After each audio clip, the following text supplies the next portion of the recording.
Hi, I'm Dr. Woody. I'm here with Josh Bersin, the founder of Bersin by Deloitte, to talk a little bit about humanizing the work experience.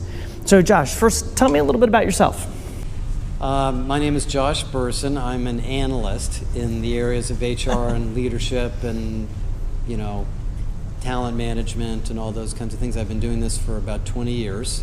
I started a business as part of Deloitte called Bersin that does research on all of these topics for HR professionals. So we really serve the HR community around the world. But prior to that, I was in sales and marketing and business development. So I've also actually gone out and worked.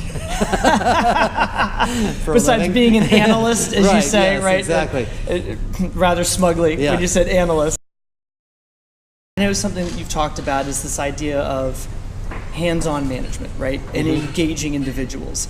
Instead of me looking at a tool telling me I got to go talk to somebody or touch other people, I should just go do it, right? And how do we better help managers learn how to engage and touch their folks in a way that's meaningful and not just to check the box? Well, it's a really good question. I think for all of us that have ever become managers, we've all had to figure out how to be a coach, how to be a better listener, how to understand why people are doing the things they are, why they're not performing.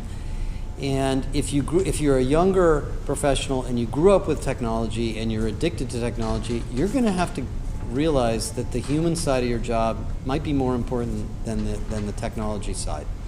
I don't think that's changed. I think human beings still respond to much more psychological drives than they do anything else. And that is the role of management. That's why we have managers. I mean, if we didn't need managers, we wouldn't have them. And if managers aren't coaching and listening and developing people and spending time understanding the dynamics of their team, they're not performing. And study after study, including Google and all the tech companies, have come to the same conclusion over and over again that we've seen for years, that good managers are good coaches and good listeners, and all of those things about trust and safety are just as important as they ever were. And you referenced Google and the Aristotle study where they looked at psychological safety. And what is it that you find in your experience that managers most struggle with in creating those safe conditions? Like, why is it so hard for us? Well, I think there's a couple of things that sometimes happen. One is, if you didn't have a good manager as a role model, you don't really always know what it means to be a good manager, so that's one.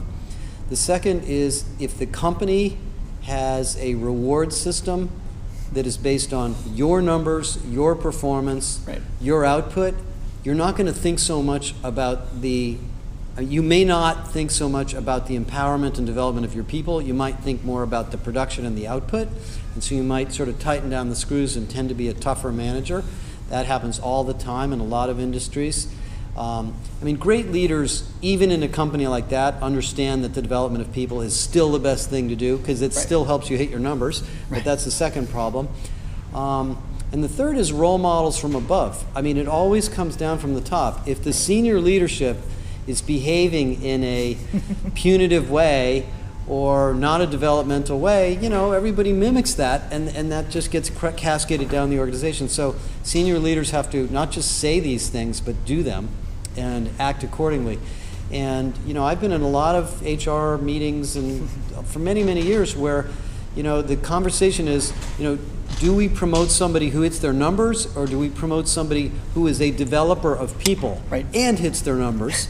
And obviously the second is the preferred leader, but that's not always the way companies work. So those are the things that are being discussed in organizations. So when it comes to the speed at which we can get data, in which we can track numbers and track productivity, are we not giving managers enough runway? Because developing someone doesn't happen overnight, right? Developing your team, you don't put together a Super Bowl team in one season, right? So it takes time to build a team. How do we give managers more runway when you're looking at stock prices every day, or you're looking at targets, or you're getting pinged on your laptop, different productivity reports? I think you know what I mean? Yeah, but I don't think I think it can happen faster than you realize. Okay. In a very short period of time, a manager that has a developmental or growth mindset will behave differently, ask different questions, coach people differently, and get more out of their people in a very short period of time. this idea of reflection and discussion of mistakes, as opposed to punishing people for mistakes, learning from mistakes. A very simple idea that is very oftentimes lost on different businesses. That can have an enormous impact on the performance of a company. I work with software companies all the time. In the software industry, if you're not continuously improving your product, within a year, somebody's caught you or surpassed you. Mm-hmm. So your ability to come up with innovative features, doing good designs, developing software that's high quality, listening to your customers, if you're not good at that, within a year or two, somebody else usually comes up and bites you from behind. Those companies, if you, and we've seen this in our company, when you get people inspired to learn and grow at work, they will perform faster almost instantaneously. So I don't think you have to wait that long.